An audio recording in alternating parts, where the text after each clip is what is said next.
This is the Wise Guy Radio Show, a podcast dedicated to educating and inspiring through conversations with today's top talents in the world of glass.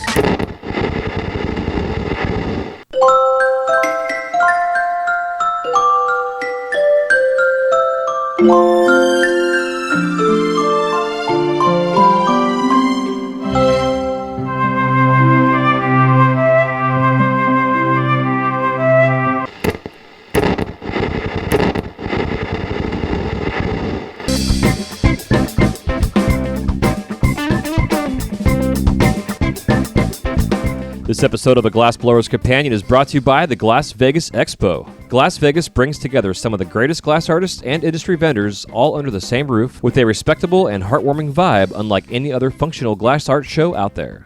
With opportunities for artists to sign up for educational seminars, glass competitions, and trades, offering more time to mingle and to share the love of a common interest. Stay tuned to their website, glass.vegas, and follow them on Instagram at Glass Vegas Expo. That's at Glass Vegas Expo, all one word. This episode is also brought to you by the Orlando Glass Union. Whether you're a traveling artist or love to take classes, the Orlando Glass Union offers a clean, comfortable space with benches to rent and space for classes, which are generally offered on a monthly basis. For more information on available space, classes to sign up for, and much more, go to orlandoglassunion.com. That's orlandoglassunion.com.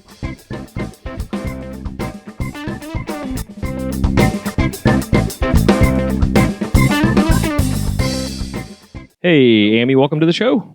Hey, Jason, how's it going? Good. Well, I should say welcome back, and thanks for picking out like 20 minutes of your time today. We got 2 days before Glass Vegas this year starts, and I know you're running around like a chicken with its head cut off, like normal. Yeah, it is. It is definitely really crazy, but thank you so much for taking the time to do this podcast for us. Yeah, absolutely. So it's the first time Glass Vegas has been on a weekend. Is that correct? Aren't they usually throughout the weekdays? It is, yeah. We usually have Glass Vegas during the weekdays, but one thing that I think that people don't realize when it comes to booking these dates is how difficult it actually really is. It's not just like we call the hotel and okay, these are the dates that we want and it's, all good. It's a lot more of a painstaking process, if you will. I can imagine. Yeah. And, normally we have a lot more choices, but the reason that we didn't for this particular contract in this year was because of COVID. Mm-hmm. People didn't have shows for almost 2 years. So it was everyone rescheduling those shows. And then we didn't have nearly as much of a choice in dates because it was like feast or famine, if you will, for everyone trying to reschedule what they weren't able to have for 2 years, which most people always have annually, So we went to go and get our dates and there wasn't as many choices. And so we had to take what we could get because, the thing is that we don't want to have it on the weekend. Yeah. It's very expensive. There's a lot more that's going on that's in town. And also, even with our discounted rates for hotels, that increased the cost of what we're paying per exhibitor times 2 this year. Oh, Jesus. Yeah, well, because, we pay for a hotel room for 3 nights for each different exhibitor. And a lot of, artists and people don't realize it, but we still pay every last penny for that just because we make it included with their booth cost. Right. We still have to, So, yeah, we didn't even think about it.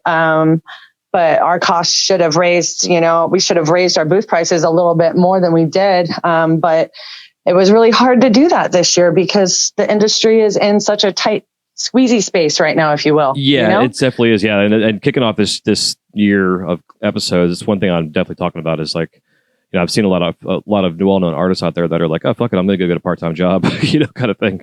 It's kind of crazy. Right, exactly.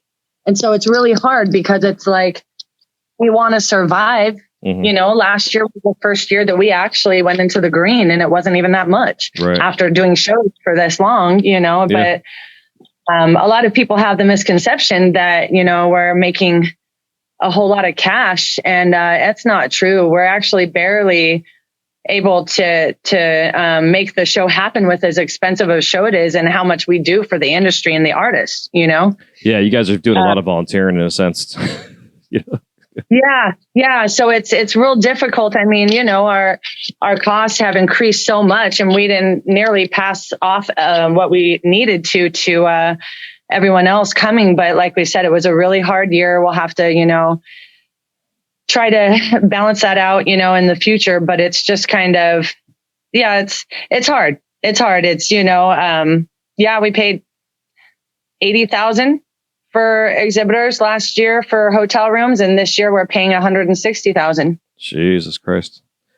Yeah, it's a difference. Yeah, and that being said too, it's no longer the Bally's. You have now the Horseshoe Casino, I guess it's called. And so it's a whole different. Yeah, they changed ownership for the for Caesar's property. So not only is it on the weekend, you've been to the grocery store, costs are rising for everyone. So of course the hotels are gonna, bump up things too. So we're just trying to get through the hard times because, I know that everyone's having a difficult time as well. But man, we're an event company. We actually didn't have any income for 17 months during the pandemic when everybody else was doing really well, Yeah, I remember we were talking about that off the air. Yeah, that's Yeah, and I think that's what you guys just, I can go on all day about how much you guys do for the industry, especially looking at other trade shows that have existed. And also I think one benefit right now is, I don't know the schedule for Champs, but I know Champs isn't like this weekend. Like last year it was like back to back. And the year before that was like the first year that Las Vegas was open for the people to come in to buy stuff, and the shop owners went ape shit. And everybody sold out within like 5 minutes. And then like last year, everybody's waiting around like, okay, where's all the sales? And then sales were starting to finally happen. So I'm going to be really curious to see how this year works out. The madness won't necessarily be there, but I think it's going to be more conservative in a sense. But I think that it's going to give artists a chance to really understand like they need to get their shit together when it comes to marketing themselves and running a business as well. Well, yeah, because the world is having a really hard time right now, and especially in art, because art is not completely a necessity like your home or food is, right? So it's in an industry that, is not always, you have to have it. I mean, I do. Yeah. I have to have glass in my life. But not everybody else sees it that way. So it's just kind of hard because, we're at a standpoint. But I mean, it's just like any other industry. Honestly, there's the ups and the downs. And it's just kind of, I think that it was like, I call it the glass rush of 2020. Yeah. Nobody could make enough glass. Nobody could buy enough glass. Nobody could keep it on their shelves enough. But with something like that happens, just like in a real estate bubble, it's going to become a bubble and it's going to burst. And then it goes down. And then we have to go back up and kind of level out, Yeah, 100%. And like kind of a side note, disc golf, the sport has grown exponentially in the last 3 years due to COVID. Like before 2020, they had 100,000 members ish.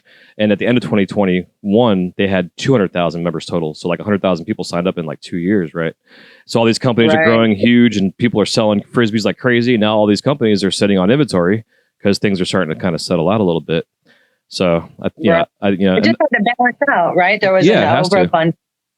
Right. Yeah, exactly. Overabundance of glass in the scene. And so it just had to, it has to balance out and it will, this industry is strong and it's wonderful and it's beautiful. And even though it might be struggling a little bit right now, that's to me, no indication in how the future is going to be. It's just like any other industry. It goes up and down, waxers and wanes. Yeah, exactly. Yeah. It's got to be patient and ride the waves, like investing in whatever, is what it is. Yeah. And I mean, back in 2008 and 9, when the big bubble with real estate happened, that's what my career was in before I started working for my mother's company here 10 years ago. That's what I was doing for 10 years was I was in land and development. And when that happened, nobody had a job. Yeah. Yeah. I had a lot of friends that lost money. Oh man, it was really crazy. And I had to completely reinvent myself. But you know what? I didn't belong in real estate anyways. It's too cutthroat for me. And I care more about who I'm working with and what we're actually doing as a team and a company, as opposed to making a grip of cash, Right. So I'm just glad that happened because I wouldn't be here where I'm at now. If that hadn't, my path might have gone in a whole different direction, Yeah, completely. And I had you and your mom on like 3 years ago, I guess it was, and you guys shared the whole journey. So I'll make sure to put a link in the episode, to kind of, so people can go back and listen to like the history of you guys. Cause you guys, as a family have been part of the glass culture for decades. That's fascinating. Yeah. For 30 years now, because Glasscraft and Beat Expo, my mother, Leanne, started that show about 30 years ago. We're hitting the 28th show this year, but it would have been 30 if COVID hadn't happened. Wow. Holy shit. Unreal. Yeah, we were able to continue Glass Vegas by pushing it into May that one year and do it that way, but we weren't able to have Glasscraft for 2 years. So yeah, it's true. Huh. Interesting. Yeah. So I'll be really interested to hear, feedback from artists and from you as well, how things go. But yeah, absolutely. So this is taking place this weekend, which is I'm recording this on January 11th, and it's the 13th through the 15th. And on January 13th at 3:30, from 3:30 to 5, Eric Goldschmidt's going to be talking about his upcoming documentary called The Flame, where was given the honor to travel the world and just kind of study and discover the history of flame working and lamp working and stuff. So I'm really excited to that you guys have him there doing this. I'm going to bring him on the show to talk about the same kind of stuff. But yeah, you need insight. Yeah, I'm really to that. excited. It's an honor. Yeah, it's super cool. Is it going to be in the same room that was the last year, the same space we did the talk? It is. And actually, we have 2 different education series this year. So we have the Buyers Education Series that is happening on Friday in the Palace Room #1 that's on down that hallway corridor on the way to the show floor. And it's for the buyers from 1 to 2. Of course, artists can attend if they'd like. But it's titled it's basically to start thriving in the industry, stop surviving and start thriving. And it's from George of US Tubes and Phil of Still Smokin'. Okay. And we are going to have a Q&A, but also share how to make it work in trying times. That's awesome. How to change it up. So yeah, that's from 1 to 2 because buyer registration starts at 2 p.m. So we did that one a little bit earlier, Okay. Yep, makes sense. Yeah, and then the artist education is from 3:30 to 5 in that same room. That's awesome. Yeah, it's such a good idea. It's so important because it's all this big symbiotic relationship we all have from the buyers and the makers and the sellers, and it's so cool you guys are helping those guys out too. Like I've wanted to start a podcast on just smoke shops and kind of share their talks, and because I know that the shops are struggling, as well, not just the artists. Right. Exactly. So that's what this kind of is that those are 2. In my opinion, very successful men in the industry, and they would have a lot to offer as far as how to change your thought process from the doom and gloom to let me navigate through this in a different way. Let me try to switch it up a little bit, things like that. So. That's amazing. And then also, are you guys doing the Millie meetup this year? Yes, we definitely are. And we've learned from past mistakes. Mm-hmm. You know what? It's always wanting to do it bigger and better. Last year. Always wanting to do yeah. It was, it's always wanting to do it bigger and better and do it at some big mansion and things like that. And, we got really caught up in that part of it, and it just doesn't work at mansions and stuff. They don't want what we're doing there. You know what I mean? And it always gets the cops called or something always ends up happening. So it's still, a bit of a surprise, but we have it at a place this year that people can drive there. We'll still have the shuttles. Everyone will be able to stay the entire time. Everyone will be able to smoke and dab throughout the entire facility, and we're not going to have to worry about it. So it'll be, we really, really went hard on our Millie meetup this year. So I think everybody's going to be pleasantly surprised with that. That's awesome. And I love that that's a thing. Like people are still collecting Millie chips. I remember back 22 years ago when I got into this and I saw Millies and I was like, what the hell? This is incredible. And it's just so cool. It's still a thing. I know, right? Definitely. So cool. And then opening night, there's a concert being held. I've seen it's something that's really, really special. I'm not quite sure that everybody really realizes what's happening. So it is Jacob Knoll, and Jacob Knoll is Bradley Knoll, the late frontman of Sublime. It's his son. So when Bradley Knoll passed away in the 90s, his son was only 11 months old. So he didn't grow up listening to his dad's music like we did and learning it and all of those things, and he grew up to be a great musician himself, but he didn't, play his dad's music or anything like that until it was, I think just like a year or so ago, maybe a little bit longer. He was asked by his dad's foundation, the Knoll Family Foundation, It's called Bradley's House. And it's to help people who are trying to recover from drugs, just as a paying homage to Bradley. And so his son, Jacob, is very, very interested in a big part of his dad's foundation and making that happen. So he went ahead and learned a couple of his dad's songs and played them for an event for the foundation. And it blew everybody away because he sounds really a lot like his father. That's amazing. That's so cool. I can't wait to see the footage from it.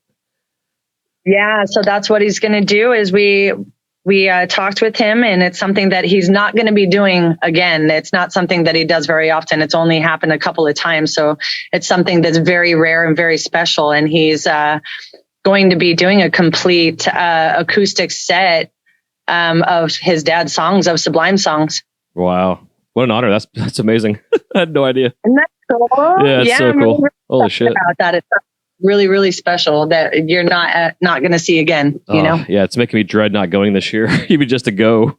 I know, I'm sorry. We wish that you could be here too. Yeah. It is what it is.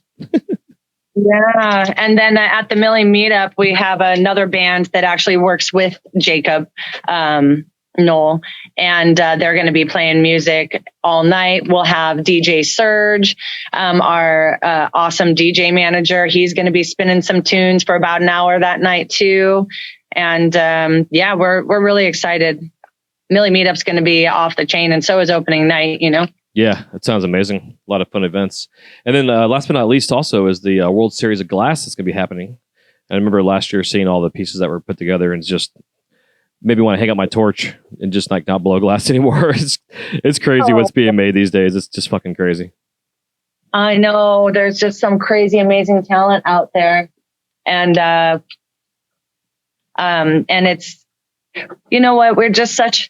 Our team is so honored to be able to house all of these beautiful human beings and foster the glass art and cannabis industry. We take it very seriously. We love every single person that we deal with and come in contact with, from our buyers to our artists, to our sponsors, to our, spectator artists, everyone.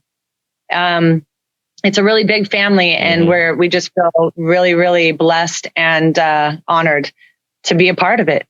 Yeah, it's amazing. Yeah, we feel the same. I know, people I talk to all the time, like, can't say nothing bad about you guys ever. It's always positive, especially when they're, not comparing you to anybody, but the past trade shows they've been to and the experiences that have been super shitty, and if something happens with you guys, you guys are doers. You tend to take care of stuff. It might take a little longer because you guys are all running around like, glass blowers are like cats. You run around trying to hurt everybody together, So it's like, but you guys get shit done.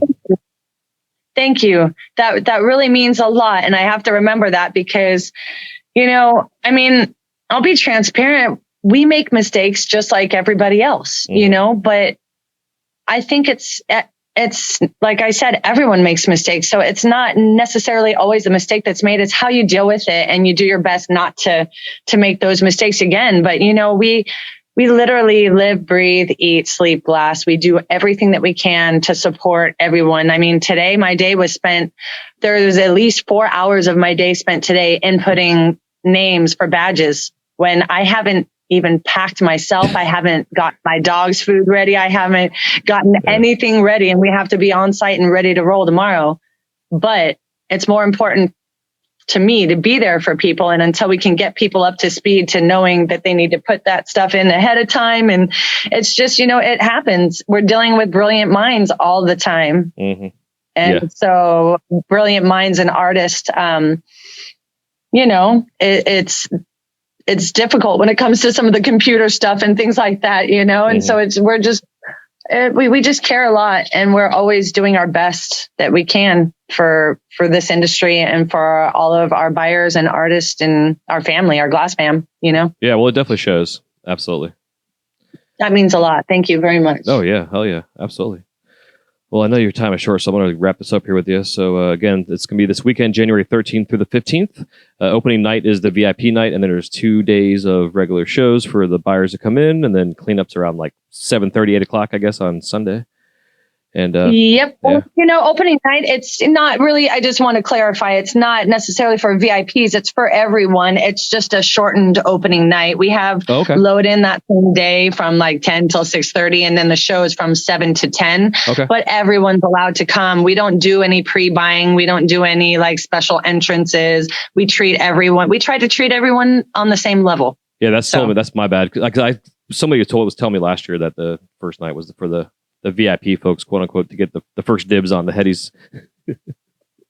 Well, and you know what? A lot of people think that. That's why I wanted to reiterate on that, because a lot of people do think that from other shows that might have done things like that in the past. But nope, we don't. We don't take money for early entry. We never will. We don't allow sponsors or other people to go onto the show floor prior to. It's just staff and exhibitors.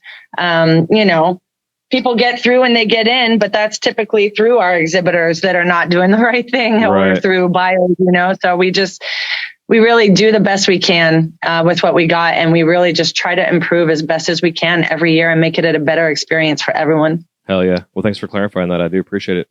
And for those going, I wish you all the best of luck selling your glass this weekend. For sure. Right on. Thank you so much. We really, really appreciate you, Jason, and your support always. So much love for you. Likewise. And the whole team. Yeah, we can't wait. It's going to be a great show. This episode of the Wise Guy Radio Show is brought to you by The Flow magazine. Since its inception, the focus of The Flow has been to provide a bond among members of the lampworking community. In every issue, you can enjoy great content with the hottest artists and cutting-edge techniques using the latest industry products. These features, along with the continuation of our Women in Glass edition, Glasscraft Emerging Artist Awards, inspiring gallery showcases, dynamic general interest articles, as well as health and safety information, make The Flow the leading international lampworking journal. For more information or to subscribe to The Flow, go to theflowmagazine.com. That's theflowmagazine.com.